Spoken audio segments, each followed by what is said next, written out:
அவங்களை யாரோ கொலை பண்ணிட்டாங்க. ஒருத்தர் அடிச்சுட்டு சாகணும். கரண்ட் வந்ததுக்கப்புறம் பார்த்தா ஒருத்தர் செத்து போயிருக்காரு. மூச்சு எழுப்பிங்க விடுறதுக்குள்ள ஒருத்தர் இறந்துருவார். வணக்கம், நான் தான் ஹேமப்ரியா. நான் ரீடிங்கை ஒரு ஹேபிட்டாக கல்டிவேட் பண்ணணும்னு முயற்சி பண்ணுறேன். எனக்கு எங்கேருந்து ஸ்டார்ட் பண்ணுறதுன்னு தெரியல அப்படின்றவங்களுக்காக தான் இந்த வீடியோட நான் வந்திருக்கேன். ஸோ இந்த வீடியோவில் பார்த்தீங்கன்னா பிகினர்ஸ்க்கான 7 இங்கிலீஷ் புக்ஸோடு நான் வந்திருக்கேன். ஸோ இந்த புக்ஸ் எல்லாம் எதன் அடிப்படையில் நான் தேர்வு செஞ்சுருக்கேன் அப்படின்னா 3 அடிப்படையில். ஃபஸ்ட்டு, மொழி ரொம்ப எளிமையாக இருக்கணும். அடுத்து, கதை ரொம்ப சுவாரஸ்யமாக இருக்கணும். மூணாவது, கதை படித்தா புரியணும், குழப்புற மாதிரி இருக்கக்கூடாது. ரொம்ப ஆழ்ந்து படிக்கணும், திரும்ப திரும்ப படிக்கணும், அப்போ தான் புரியும். அந்த மாதிரி இருக்கக்கூடாது. ஒரு வாட்டி தான் படிக்கணும், நல்லாவே புரியணும். ஸோ இந்த 3 க்ரைட்டீரியாவில் ஃபிட் ஆகிற மாதிரியான 7 இங்கிலீஷ் புக்ஸோடு நான் இன்றைக்கி வந்திருக்கேன். தமிழ் புக்ஸ்க்கு அப்புறமா நான் செப்பரேட்டாக ஒரு வீடியோ போடுறேன், என்ன மாதிரியான புக்ஸ்லேருந்து நீங்கள் ஸ்டார்ட் பண்ணலாம் அப்படின்னு சொல்லிட்டு. ஏன்னா புத்தகம் நம்மளை புஷ் பண்ணி படிக்கிற மாதிரி இருக்கக்கூடாது. நிறைய பேர் படிக்க ஸ்டார்ட் பண்ணுறவங்க ஷேக்ஸ்பியர் அந்த மாதிரி பெரிய பெரிய எழுத்தாளர்களை நோக்கி போகிறாங்க. இல்லை யாரெல்லாம் பிரபலமாக பேசப்படுறாங்களோ, எந்த புத்தகங்கள் சோஷியல் மீடியாவில் அதிகமாக பேசப்படுதோ அதை எடுத்து படிக்கிறாங்க. படித்ததுக்கப்புறம் ரீடிங்லாம் நமக்கானது கிடையாது, இன்ட்ரெஸ்டிங்காகவே இல்லை, ஒன்றுமே புரியல அப்படின்ற மாதிரி எடுத்து வைக்கிறாங்க. கதை அப்படின்றது நம்ம கையை பிடிச்சி அதுவாக கூட்டிகிட்டு போகணும். நாம் ஃபோர்ஸ் பண்ணி அந்த கதைக்குள்ளே போக முயற்சி பண்ணக்கூடாது. ஸோ இந்த வீடியோவில் நான் சொல்ல போகிற புத்தகங்களை நீங்கள் படிச்சிங்கன்னா, படிக்கிறது இவ்வளோ நல்லா இருக்கா, இவ்வளோ ஜாலியாக இருக்குது அப்படின்னு நீங்கள் நினைப்பீங்க. இந்த புக்ஸ் எல்லாம், இந்த 7 புக்ஸை நீங்கள் படித்ததுக்கப்புறம் இல்லை ஏதாவது ஒரு புக்கை நீங்கள் படித்தாலே போதும், அடுத்து இன்னொரு புக்கை வாசிக்கணும் அப்படின்ற ஆர்வம் உங்களுக்கே தானாக வரும். லிஸ்ட்டில் முதல்ல நம்ம பார்க்க போகிற புத்தகம் the girl on the train by Paula Hawkins. இதோட மைய கதை என்னென்னா, ரேச்சல் அப்படின்றவங்க தான் நம்மளோட கதாநாயகி. இவங்களுக்கு குழந்தை பாக்கியம் இல்லை, தன்னால் அம்மாவாக முடியல அப்படின்னு சொல்லிட்டு ரொம்ப சோகமாகி குடிப்பழக்கத்துக்கு அடிமையாயிடுறாங்க. எப்போவுமே போதையிலேயே இருக்கிறதுனால, குடிச்சிக்கிட்டே இருக்கிறதுனால இவங்களோட ஹஸ்பண்ட் இவங்களை வெறுத்து இன்னொரு பொண்ணோட அஃபேர் வச்சுட்டு கடைசியில் இவங்களை விட்டு அந்த பொண்ணோடையே போயிடுறாரு. கணவனும் இல்லை, குழந்தையும் இல்லை அப்படின்னு சொல்லிட்டு இன்னும் இவங்க குடிப்பழக்கத்தை அதிகப்படுத்திடுறாங்க. எப்போ பாரு குடிச்சிக்கிட்டே இருக்காங்க. இவங்களுக்கு வேலையுமே கிடையாது. தனக்கு வேலை இல்லை, நம்ம ஒரு அன்எம்ப்ளாய்டு அப்படின்றது நம்ம ரூம்மேட்டுக்கு தெரியக்கூடாதுன்னு சொல்லிட்டு இவங்க என்ன பண்ணுறாங்கன்னா, டெய்லிக்கும் ஒரு ட்ரெயினில் ஏறுவாங்க. காலையில் ஏறிட்டு எங்கேயாவது ஒரு ஊருக்கு போயிடுவாங்க. போயிட்டு ஈவினிங் அதே ட்ரெயினை பிடிச்சி ரூமுக்கு வந்துடுவாங்க. இதுதான் இவங்களோட வேலையே. இப்படி இவங்க ட்ரெயினில் போகும்போது அந்த ட்ரெயின் பார்த்திங்கன்னா ஒரு ஸ்ட்ரீட்டுக்கு மத்தியில் தான் போகும். அதில் ஜன்னல் வழியாக ஒரு வீட்டுக்குள்ளே வாழ்கிற ஒரு கணவன் மனைவியை இவங்களால தெளிவாக பார்க்க முடியும். அவங்க பார்த்திங்கன்னா ஜன்னல்லேருந்து பார்க்கும்போது ரொம்ப சந்தோஷமாக இருக்கிற மாதிரியான காட்சிகளை தினைக்குமே பார்க்குறாங்க. ஸோ இவங்க கிட்ட இல்லாத அந்த இனிமையான கல்யாண வாழ்க்கை இன்னொருத்தர்கிட்ட பார்க்கும்போது இவங்களுக்கு ரொம்ப சந்தோஷமாக இருக்குது. எப்போல்லாம் ட்ரெயின் அந்த வீட்டு வழியாக போகுதோ அப்போல்லாம் அவங்க என்ன பண்ணுறாங்க அப்படின்னு ரொம்ப ஆர்வமாக அப்படியே பார்த்துக்கிட்டே இருப்பாங்க. இதே மாதிரி ஒரு நாள் எப்பயும் போல் ட்ரெயினில் போகும்போது அவங்கள பார்க்கும்போது இவங்களுக்கு ஒரு அதிர்ச்சி காத்துட்ருக்கு. என்னடான்னு பார்த்தா, அந்த கணவன் மனைவி வேற ஒருத்தரோடு இருக்கிறத இவங்க பார்த்துடுறாங்க. பார்த்ததுக்கப்புறம் செம்ம கோபம் வருது இவங்களுக்கு. என்னம்மா நல்லா தானமா போயிட்டுருக்கு, நீயும் அவனோட மண்டையில் மண்ணெளி போட்டுக்கிறீ அப்படின்ற மாதிரி பார்த்துட்ருக்காங்க. செம்ம கோபம் வருது. இந்த சம்பவத்துக்கு அப்புறம் அடுத்த நாள் காலையில் எந்திரிக்கிறாங்க. தன்னோட கை ஃபுல்லாக ரத்த காயங்கள் இருக்கிறத பார்க்குறாங்க. இதை பார்த்த உடனே அவங்களுக்கு என்ன ஆச்சுன்னு எதுவுமே ஞாபகம் இல்லை. ஸோ இவங்களுக்கு குடிப்பழக்கம் இருக்குது இல்லையா, இவங்ககிட்ட இருக்கிற சிக்கலான விஷயம் என்னென்னா, இவங்க ஒன்ஸ் ட்ரிங்க்ஸ் அடிச்சிட்டாங்கன்னா என்ன பண்ணுறாங்கன்னு இவங்களுக்கே தெரியாது. அடுத்த நாள் காலையில் எந்திரிக்கும் போது தலைவலிக்கும். ஆனால் முன்னாடி நாள் என்ன பண்ணோன்னு இவங்களால ஞாபகப்படுத்தி பார்க்க முடியாது. ஸோ என்ன ஆச்சுன்னு அப்படின்னு ஞாபகப்படுத்த முயற்சி பண்ணுறாங்க, ஒன்றுமே ஞாபகத்துக்கு வரல. அதுக்கப்புறம் நியூஸ் பேப்பரில் பார்த்தா அந்த மனைவி இருக்காங்கல்ல, அவங்க ஜன்னல் வழியாக ஒருத்தரை பார்ப்பாங்கல்ல, அவங்க காணாமல் போயிட்டாங்க அப்படின்ற நியூஸை பார்க்குறாங்க. அதுக்கப்புறம் கொஞ்ச நாள் கழிச்சு அவங்களோட டெட் பாடியும் வருது. அவங்கள யாரோ கொலை பண்ணிட்டாங்க. இவங்க யோசிக்கிறாங்க, ஒருவேளை நம்ம தான் ஏதாவது பண்ணிட்டோமோ, நமக்கு தான் குடிச்சிட்டா எதுவுமே ஞாபகம் இருக்காதே, நம்ம என்ன பண்ணுறோம் அப்படின்னு சொல்லிட்டு யோசிக்கிறாங்க. ஒரு கட்டத்தில் இவங்களும் யார் அவங்கள கொலை பண்ணா அப்படின்ற இன்வெஸ்டிகேஷனில் இறங்கி இன்வெஸ்டிகேட் பண்ண ஸ்டார்ட் பண்ணுறாங்க. இதுக்கு மேலே அந்த கதையில் என்ன நடக்கும், அந்த பெண்மணியை யார் கொலை பண்ணா, என்ன நடந்துச்சு அப்படின்றதெல்லாம் நீங்கள் படித்து தெரிஞ்சுக்கோங்க. இதோட லாங்குவேஜ் பார்த்தீங்கன்னா ரொம்பவே சிம்பிளாக தான் இருக்கும். அதனால தான் நான் ரெக்கமெண்ட் பண்ணுறேன். கதையோட வேகம் பார்த்தீங்கன்னா ரொம்ப ஃபாஸ்ட்டாகவும் போகாது, ரொம்ப ஸ்லோவாகவும் போகாது. இந்த கதைக்கு எந்த வேகத்தில் போனால் சரியாக இருக்குமோ அந்த வேகத்தில் போகும். இதோட எண்டிங் லைட்டாக ப்ரெடிக்டபிளாக தான் இருக்கும், ஆனாலும் திருப்தியாக இருக்கும். சில எண்டிங் பார்த்தீங்கன்னா இப்படி தான் முடியும்னு ஓரளவுக்கு நமக்கு தெரியும், அதே மாதிரி தான் முடியும், ஆனால் நமக்கு பிடிக்கும்ல, அந்த மாதிரியான ஒரு புத்தகம் தான். கண்டிப்பாக ட்ரை பண்ணுங்கள், சூப்பராக இருக்கும். லிஸ்ட்டில் 2வது நம்ம பார்க்க போகிற புத்தகம் good girls guide to murder, Holly Jackson அவர்கள் எழுதினது. இந்த புக்கோட கதை என்ன அப்படின்னு பார்த்தீங்கன்னா, பல வருஷத்துக்கு முன்னாடி ஆண்டி பெல் அப்படின்னு சொல்லப்படுற ஒரு டீனேஜ் பொண்ணை அவங்களோட பாய் ஃப்ரெண்டே கொண்டுட்டு இந்த மாதிரி நான் தான் கொலை பண்ணேன் அப்படின்னு டெக்ஸ்ட் போட்டுட்டு அவரும் சூசைட் பண்ணிக்கிறாரு. பல வருஷம் கழிச்சு நம்ம கதாநாயகி பிப்பா அப்படின்றவங்க என்ன பண்ணுறாங்கன்னா, கண்டிப்பாக ஆண்டி அப்படின்றவங்களும் அவங்களோட பாய் ஃப்ரெண்ட், அவரோட பேர் சால் சிங், அவர் கொலை பண்ணியிருக்க மாட்டார் அப்படின்னு உறுதியாக நம்புகிறாங்க. அதுக்கு காரணம் என்னன்னா, இவங்க ரொம்ப சின்ன பொண்ணாக இருக்கும் போது அவங்க உயிரோடு இருந்த காலகட்டத்தில் இவங்க ஒரு குட்டி பொண்ணு. அப்போது அந்த சால்சிங் அப்படின்ற அந்த பையன் வந்துட்டு இவங்க கிட்ட ரொம்ப கைண்டாக நடந்திருப்பாங்க. அந்த ஒரு மொமெண்ட் இவங்களுக்கு வந்து நல்லா ஞாபகம் இருக்குது. அதனால கண்டிப்பாக அவர் கொலை பண்ணியிருக்க மாட்டார், வேறு என்னமோ தான் நடந்திருக்கு அப்படின்னு இவங்க ரொம்ப ஸ்ட்ராங்காக நம்புகிறாங்க. ஸ்கூலில் வந்துட்டு இவங்களுக்கு ப்ராஜெக்ட் இயர் வருது. அப்போ இவங்க என்ன பண்ணுறாங்கன்னா அதை சாக்காக பயன்படுத்தி இவங்க இந்த கேஸ் வந்து ப்ராஜெக்டாக எடுத்துக்கிறாங்க. இந்த ப்ராஜெக்டை வந்துட்டு இவங்க ஒரு ஆப்பர்ச்சுனிட்டியாக யூஸ் பண்ணி யார் கொலை பண்ணா, என்னதான் நடந்துச்சு ஆண்டிக்கு, சால் வந்துட்டு எதனால் தற்கொலை பண்ணிக்கிட்டாரு, கண்டிப்பாக அவர் கொலை பண்ணல, ஸோ ஏன் தற்கொலை பண்ணிக்கிட்டாரு, இதுக்கெல்லாம் நம்ம ஆன்சர் கண்டுபிடிக்கணும் அப்படின்னு சொல்லிட்டு களத்தில் இறங்குறாங்க. இறங்கி என்ன பண்ணுறாங்கன்னா அந்த கேஸில் சம்மந்தப்பட்ட போலீஸ்காரங்க, அப்புறம் அந்த குடும்பத்துக்கு தெரிஞ்சவங்க எல்லாரையுமே வந்துட்டு காண்டாக்ட் பண்ணி இந்த மாதிரி நான் ப்ராஜெக்ட்டுக்கு இந்த கேஸ் எடுத்திருக்கேன், அதனால நீங்கள் ஒரு இன்டர்வியூ மட்டும் கொடுக்கணும் அப்படின்னு சொல்லிட்டு எல்லாருமே இன்டர்வியூ எடுக்கிறாங்க. இன்டர்வியூ எடுக்கும்போது யார் மேலாம் இவங்களுக்கு சந்தேகம் வருதோ அவங்க எல்லாரோட பேரையுமே அப்படியே லிஸ்ட்டில் வந்துட்டு எழுதிக்கிட்டே வராங்க, சஸ்பெக்ட்ஸ் அப்படின்னு சொல்லிட்டு. கடைசியாக உண்மையை கண்டுபிடிச்சாங்களா இல்லையா அப்படின்றத படித்து தெரிஞ்சுக்கோங்க. இந்த புக் பார்த்தீங்கன்னா நல்லா ஃபாஸ்ட்டாக போகும், ரொம்ப என்டர்டெய்னிங்காக இருக்கும். இன்றைக்கி நான் உங்களுக்கு ரெக்கமெண்ட் பண்ண போகிற புக்ஸ்லேயே இது வந்து ரொம்ப ஜாலியாக இருக்கும் படிக்கிறதுக்கு, சிம்பிளாகவும் இருக்கும். அதுக்கு காரணம் என்னென்னா இவங்க எப்போ யாரையாவது இன்டர்வியூ பண்ணாலும் அந்த டைலாக்ஸை வந்துட்டு ட்ராமா மாதிரி எழுதி வைப்பாங்க. இப்போ யார் இன்டர்வியூ பண்ணுறாங்களோ அவங்களோட பேரையும் இவங்களோட பிப்பா கதாநாயகி அவங்களோட பேரையும் போட்டுட்டு இவங்க என்ன கேள்வி கேட்குறாங்க, அவங்க என்ன பதில் சொல்கிறாங்க, அதுக்கப்புறம் யார் மேலாம் சந்தேகம் வருதோ அது ஒரு நோட் மாதிரி போட்டு இவங்க அப்படியே டாக்குமெண்ட் பண்ணிட்டே வருவாங்க. அது எல்லாத்தையுமே அப்படியே நமக்கு புக்கில் வரும், படிக்கிறதுக்கு ரொம்ப ஜாலியாக இருக்கும். இது ரெண்டுமே உங்களுக்கு வந்து சாட்டிஸ்ஃபைடாக தான் இருக்கும். இதில் ஒரே ஒரு நெருடலான விஷயம் என்ன அப்படின்னா, பிப்பா அவங்களுக்கு வந்துட்டு 17 வயசோ 16 வயசோ தான் ஆகுது. ஸோ டீனேஜ் பொண்ணு தான்.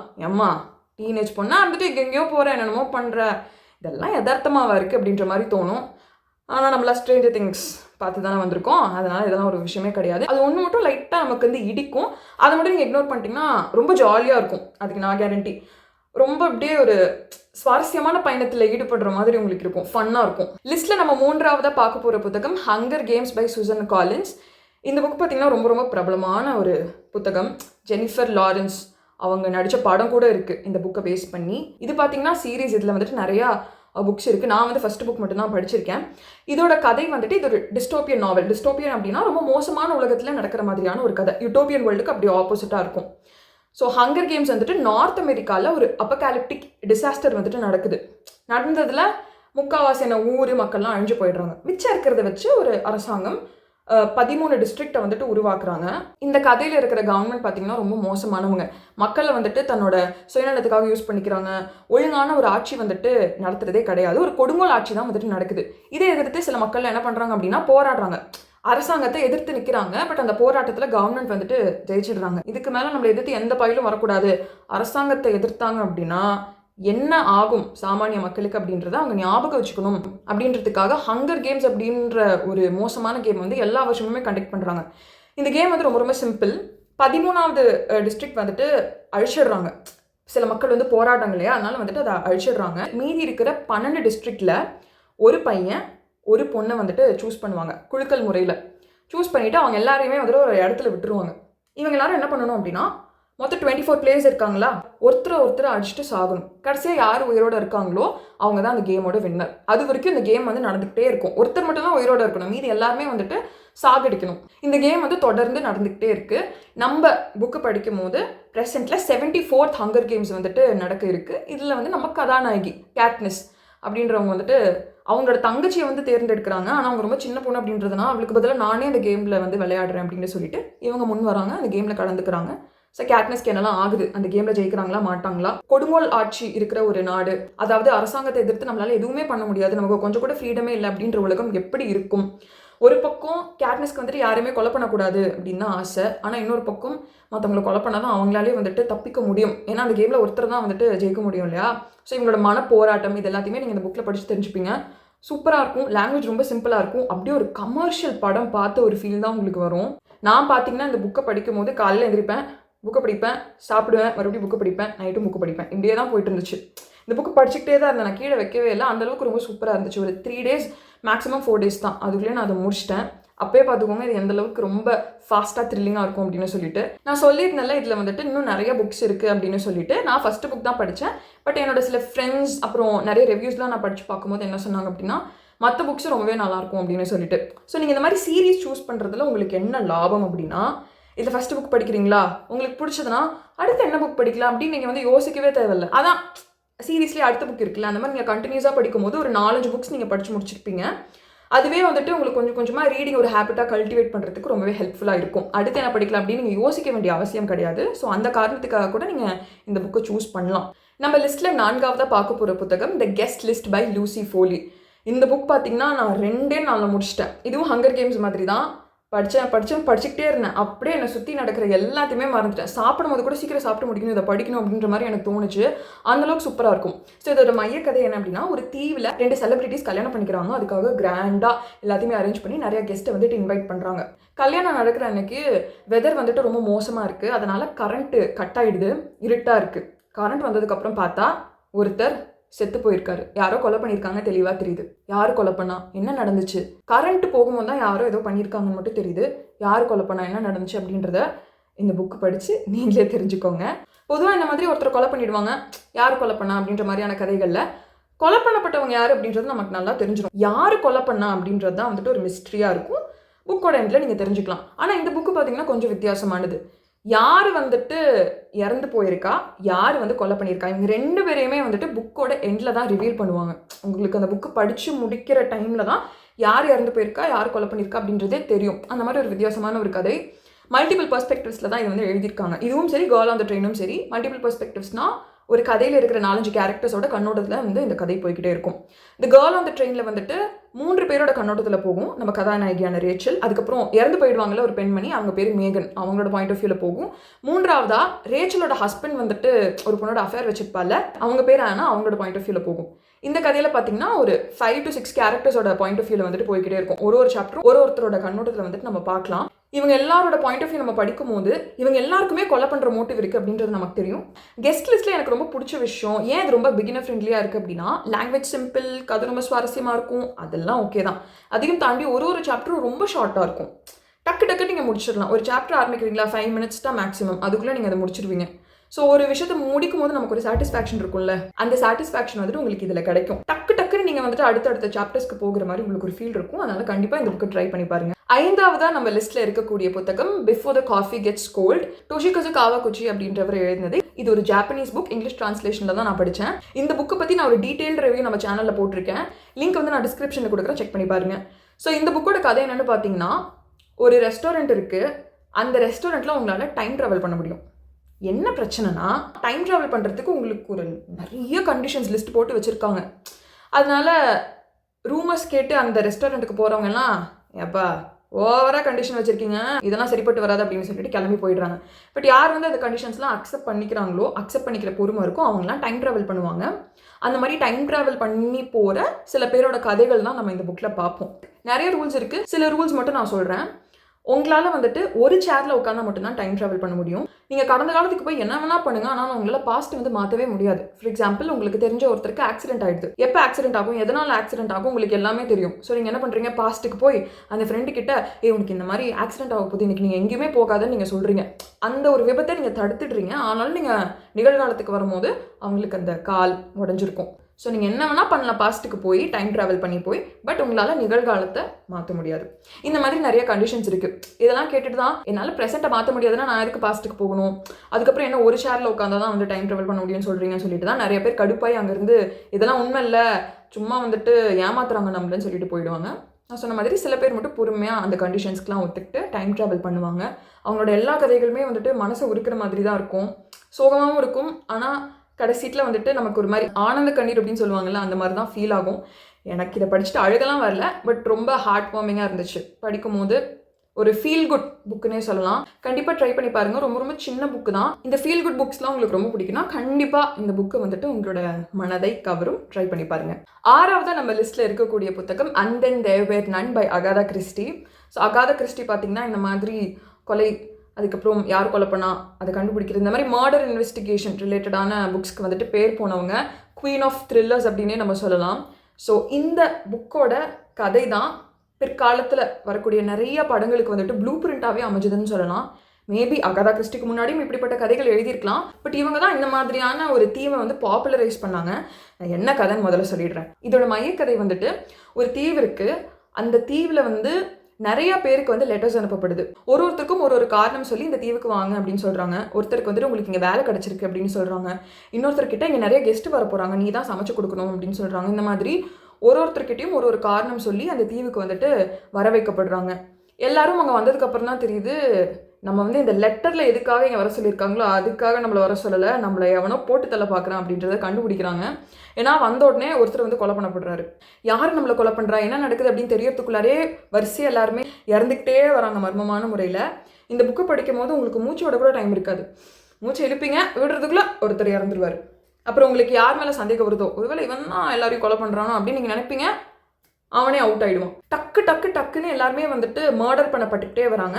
மிச்சம் இருக்கவங்க தப்பிக்கணும்னா சீக்கிரமாக கண்டுபிடிக்கணும் யார் இதை பண்ணுறா, ஏன் இதை பண்ணுறாங்க அப்படின்னு சொல்லிட்டு. இவங்க எந்த கப்பல்லேருந்து வந்தாங்களோ அந்த கப்பல் வந்துட்டு போயிடுது. அதனால இவங்க மெயின்லேண்டுக்கு போகணும் அப்படின்னா இவங்களுக்கு கப்பல் தேவை. ஆனால் எந்த ஒரு கப்பலுமே அவங்களை சுற்றி இல்லை. அதனால அங்கிருந்து தப்பிக்கிறதுக்கும் இவங்களுக்கு வந்து வழி கிடையாது. கொலையாளி யாரு? இந்த கூட்டத்துக்குள்ளாரே ஒரு கருப்பாடு இருக்கா, இல்லைன்னா இவங்க எல்லாரும் வரதுக்கு முன்னாடி அந்த ஐலாண்ட்ல யாரோ ஒருத்தர் ஒளிஞ்சிருந்து இவங்க வர வரைக்கும் வெயிட் பண்ணி இதெல்லாம் பண்ணிட்டு இருக்காங்களா? முதல்ல அந்த லெட்டர் யார் அனுப்புனா? இந்த மாதிரி எல்லா கேள்விகளுக்கும் பதில் படிக்கும் போது உங்களுக்கு தெரியும். இந்த புக்கு பேஸ் பண்ணி நம்ம தமிழ்ல அந்த காலத்துல நடு இரவில் அப்படின்ற ஒரு படம் கூட எடுத்திருக்காங்க. 7வது நம்ம லிஸ்ட்ல இருக்கக்கூடிய புத்தகம் வந்துட்டு ரொம்ப ரொம்ப பிரபலமான ஒரு புத்தகம், ஹாரி பாட்டர் சீரீஸ். இதில் மட்டும் 8 புக்ஸ் இருக்குது. எனக்கு புரியுது, நாங்கள் ஏற்கனவே படம்லாம் பார்த்துட்டோங்க, எதுக்கு இந்த புக்கை படிக்கணும் அப்படின்னு நீங்கள் நினைக்கலாம். நான் வந்துட்டு படம் பார்க்கல, பட் என்னோட கணிப்பின் படி படத்தில் வந்துட்டு எல்லாத்தையுமே கவர் பண்ண முடியாது. நீங்கள் படமே பார்த்துருந்தாலும் கண்டிப்பாக இந்த புக்கு உங்களுக்கு பிடிக்கும், நீங்கள் ட்ரை பண்ணணும். ஹங்கர் கேம்ஸ் மாதிரி இந்த புக்லேயும் உங்களுக்கு ஒரு பெனிஃபிட் என்ன அப்படின்னா 8 புக்ஸ் இருக்குது. ஹாரி பாட்டரோட ஃபேன்ஸ் எல்லாருமே இதில் 7 புக்ஸ் தான் இருக்குது அப்படின்ற மாதிரி சொல்லுவாங்க. பிகாஸ் 8th புக் வந்துட்டு அந்தளவுக்கு நல்லா இருக்காது. பட் ஃபேக்சுவலாக இந்த சீரீஸில் 8 புத்தகங்கள் இருக்குது. நீங்கள் ஃபஸ்ட்டு புக்கு ஸ்டார்ட் பண்ணிங்கன்னா கூட வரிசையாக அப்படியே படிச்சுக்கிட்டே வரலாம். அடுத்து என்ன புக் படிக்கிறது அப்படின்னு நீங்கள் யோசிக்கவே தேவையில்லை. ஸோ இந்த சீரீஸில் இருக்கிற எல்லா புத்தகங்களையுமே நீங்கள் வாசித்து முடிச்சிருக்கும் போது 7 புக்ஸ் நீங்கள் வாசிச்சிருப்பீங்க. அதுக்குள்ளே வந்துட்டு ஒரு இடத்துல உட்காந்து டிஸ்ட்ராக்ஷன்ஸ் இல்லாமல் ஒரு புத்தகம் படிக்கிற அந்த பழக்கம் வந்துட்டு உங்களுக்கு கொஞ்சம் கொஞ்சமாக கல்டிவேட் ஆக ஸ்டார்ட் ஆகிருக்கும். அதனால இந்த புக்கையும் டெஃபினட்டாக படிங்க. நான் வந்து ஆரம்ப காலகட்டத்தில் ஹாரி பாட்டர் படித்து தான் கொஞ்சம் கொஞ்சமாக அந்த ரீடிங் ஹேபிட் வந்து எனக்கு டெவலப் ஆச்சு. ஸ்டார்டிங்கில் Chetan Bhagat books, Sidney Sheldon இந்த மாதிரி தான் படிச்சுட்டு இருந்தேன். அந்த வரிசையில் ஹாரி பாட்டரும் இருக்குது. ஸோ என்னோட ரீடிங் ஜேர்னியில் பிகினர் ஸ்டேஜில் எனக்கு ரொம்ப ஹெல்ப் பண்ணுது இந்த சீரீஸ். அதனால் கண்டிப்பாக உங்களுக்கும் ரொம்ப ஹெல்ப்ஃபுல்லாக இருக்கும், ரொம்பவே சூப்பராக இருக்கும். ட்ரஸ்ட் மீ, என்ன தான் படம் பார்த்துருந்தாலும் இந்த புக்கை படித்ததுக்கப்புறம் நல்ல வேலை அதை படித்தேன் அப்படின்னு நீங்கள் நினைப்பீங்க. இதை பேஸ் பண்ணி HBO சீரீஸ் கூட இந்த வருடம் December 25 கிறிஸ்மஸ் அன்னைக்கு வருதுன்னு நினைக்கிறேன். நிறைய பேர் வந்து எதுக்கடா எடுக்கிறீங்க திரும்ப அப்படின்ற மாதிரி போட்டிருந்தாங்க. பட் எனக்கு ஓகே தான், பிகாஸ் நான் படம் பார்க்கல, அதனால எனக்கு இந்த சீரீஸ் ஓகே தான். ஆல்சோ நான் சொன்ன மாதிரி படத்தில் வந்துட்டு எல்லாத்தையும் கவர் பண்ண முடியாது. ஸோ இந்த மாதிரியான புத்தகங்களுக்கு வந்துட்டு சீரீஸ் தான் கரெக்டு. ஸோ நான் வந்து சீரீஸ்க்கு வெயிட் பண்ணிகிட்ருக்கேன். நீங்கள் அது வரத்துக்கு முன்னாடி இந்த புக்கை படித்து முடிச்சிருங்க. ஓகே, நான் வந்து நிறையா புக்ஸ் வந்து ரெக்கமெண்ட் பண்ணியிருக்கேன். இந்த 7 புக்ஸ்லையும் எங்கேருந்து ஸ்டார்ட் பண்ணுறது அப்படின்ற டவுட் உங்களுக்கு இருந்துச்சுன்னா எங்கிறது வேணால் ஸ்டார்ட் பண்ணலாம். ஆனாலும் உங்களுக்கு குழப்பம் இருந்துச்சுன்னா கெஸ்ட் லிஸ்ட்லேருந்து நீங்கள் ஸ்டார்ட் பண்ணலாம். பிகாஸ் நான் ஏற்கனவே சொன்ன மாதிரி அது ரொம்பவே சீக்கிரமாக முடிஞ்சிடும். அடுத்து நீங்கள் ஹங்கர் கேம்ஸ்க்கு போகலாம். பிகாஸ் அது ஒரு சீரீஸ் அப்படின்றதுனால உங்களுக்கு அடுத்து என்ன புக்ஸ் படிக்கலாம் அப்படின்ற குழப்பமே வராது. அதுலேயே நீங்கள் வரிசையாக நிறையா புத்தகங்கள் வாசிக்கலாம். ஹாரி பாட்டர் அடுத்து படிக்கலாம். அதுக்கப்புறம் மீதி இருக்கிற புக்ஸை நீங்கள் எந்த ஆர்டரில் வேணால் படிக்கலாம். இது வந்து என்னோட ஒரு ஒப்பீனியன் தான். பட் இந்த வீடியோவில் நான் சொல்லியிருக்கிற எந்த புத்தகத்தை வேணால் நீங்கள் முதல்ல எடுத்து படிங்க. கண்டிப்பாக ஒரு புக்கை முடிச்சதுக்கப்புறம் இன்னொரு புக்கை படிக்கணும் அப்படின்ற இன்ட்ரெஸ்ட் உங்களுக்கு கட்டாயம் வரும், அதுக்கு நான் கேரண்டி. ஸோ ஒரு புக்கை படிங்க, படிச்சுட்டு வந்து காமெண்ட் செக்ஷனில் உங்களுக்கு எந்த புக் ரொம்ப பிடிச்சிருந்தது அப்படின்றதையும் சொல்லிட்டு போங்க. இந்த வீடியோவில் நான் எந்த புக்ஸ்லாம் ரெக்கமெண்ட் பண்ணணும், அதில் சில புக்ஸை வந்து நான் டீட்டெயில்டாக ரிவ்யூ பண்ணி போட்டிருக்கேன். அதோட லிங்க்லாம் நான் டிஸ்கிரிப்ஷனில் கொடுக்குறேன், மறக்காம போய் செக் பண்ணி பாருங்க. இது இல்லாமல் இந்த வீடியோ பார்த்துட்டு இருக்கவங்க பிகினர் ஃப்ரெண்ட்லியாக உங்களுக்கு ஏதாவது புக்ஸ் தெரியும்னா அதையும் காமெண்ட் செக்ஷனில் போடுங்க. இந்த வீடியோ யாரெல்லாம் பார்க்குறாங்களோ உங்களுக்கு ரொம்ப யூஸ்ஃபுல்லாக இருக்கும். உங்களுக்கு புக்ஸ் படிக்கிறது ரொம்ப பிடிக்கும், இல்லை அது ஒரு ஹேபிட்டாக கல்டிவேட் பண்ண ட்ரை பண்ணுறேன் அப்படின்னா மறக்காமல் நம்ம சேனலை சப்ஸ்கிரைப் பண்ணிக்கோங்க. வேற ஒரு வீடியோவில் உங்கள் எல்லாரையும் நான் மறுபடியும் சந்திக்கிறேன். அதுவரை உங்களிடமிருந்து விடைபெறுவது உங்கள் ஹேமப்பிரியா. நன்றி, வணக்கம்.